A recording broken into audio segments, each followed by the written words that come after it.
দিবে।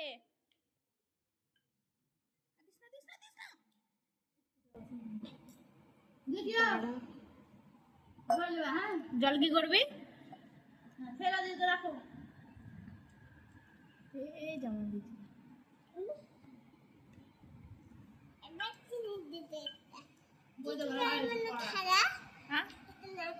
তুমি জল তখন বাটিতে জল ঢালবা, তাই তো?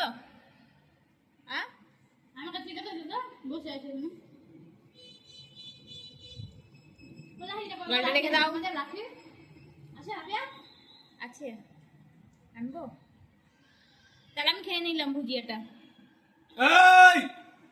কি আমি ভাবছিলাম আমার গায়ে ছিটাবে, আমি ভাবছিলাম আমার গায়ে দিবে জলটা। এটা কি হলো? এবার কি করবে জলটা? জলটা কে মুছবে এবার? হ্যাঁ, মা কেন মুছবে? কে জলটা ফেলেছে? কে?